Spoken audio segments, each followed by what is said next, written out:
我能为你们做顿饭吗？到我店里面去。啊？为我做饭？对，真的吗？真的。行，搞一个哈。你们想吃什么买什么。好。好吧。真的吃什么就可以。对。好的。你们来选，我帮你们做。你们是哪里的？重庆的。你们两个长得好漂亮啊！你不觉得我们长得像吗？亲人朋友都说我们长得有点像。好像有那么一点点。您平时喜欢吃什么菜？平时啥都吃。哦，什么都吃，就是不挑食儿。对，怕欧丁儿。好，可以吗？可以。发现女孩子买菜都特别细心。不好看的都不要。找啥荤菜嘞？想吃鱼是吧？啊，可以。鲫鱼。红烧。红烧可以。好。走吧。炒个回锅肉。可以啊，这一块好一点。这个还不错。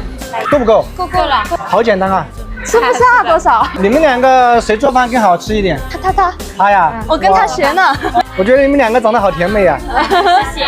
我也觉得。太便宜了吧，27块。哦，跟你说，简单的菜才能考验厨艺。对，加油哦。你们是重庆哪里的？九阳的。哦，桃花源。我们重庆的妹妹都长得很漂亮。那是。重庆山水养人。对，来重庆这边多久了？4年。哇，那很熟了。Later。这个吗？对，那你们坐这里嘛，我去厨房给你们做菜。好。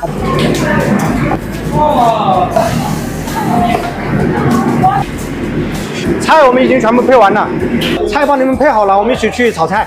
好，走。这一位是我们厨房的行政总厨，帮你们做一个红烧鲫鱼，好吧？好。这个不好打。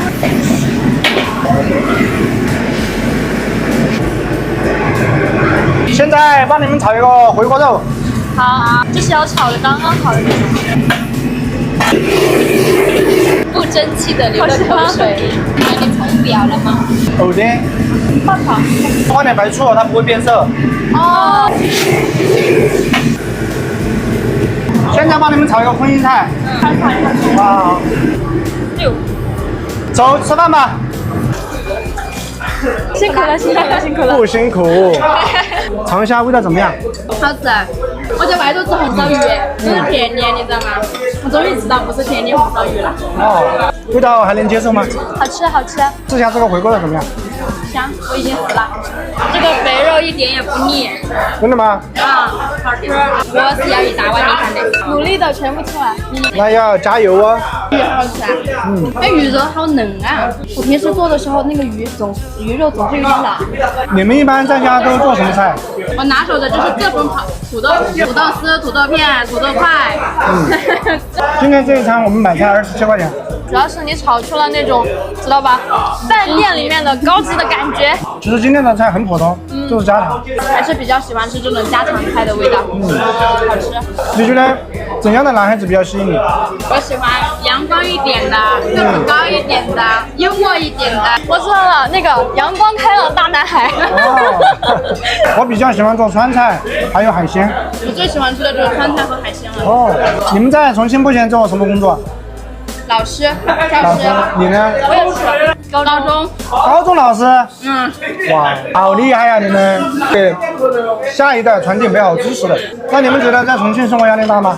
消费还是挺大的，收入不高，这个是教师行业，收入也不高，然后消费又高，感觉压力还是有一点大。你所期待的美好生活是怎样的？我能掌控自己的生活节奏，就是克服自己的那种惰性，去过自己想要的生活。我觉得这就是我想要的那种成功的那种生活的状态。挺不自律的，我可能得学会去克制自己的某种那种无法克制的欲望，自己得学会克制。所以现在你们暑假都是在休息？不，我在做兼职，我每天至少3节课，所以有点累。你呢？我的课比他少一点，我一天最多2节。暑假的时候在外面找的兼职。点赞。我爸妈催着我在外面找呢，他们说让我别回家闲着。你回去吃他们粮食。他们怕我回去睡懒觉，每天怎么叫都叫不起来。他们都没图我能攒下来什么钱，他们就说你赚的那点够你吃就行。好吧。你的理想型是什么呀？你这个问题问得非常好。快说说。我的理想型就是希望他温柔一点，当然对我好一点，相互喜欢、相互迁就很重要。这个要求其实挺好的呀。啊。挺简单的嘞。重庆妹娃可能有点骚哦。重庆的娃儿嘞，老子数到3。那你们读书的时候有没有暗恋的对象？有，都有吗？暗恋过几个？数不过来。哇！我是属于他优秀，我就暗恋他，然后永远不表白。那我们一起拍个照。好的。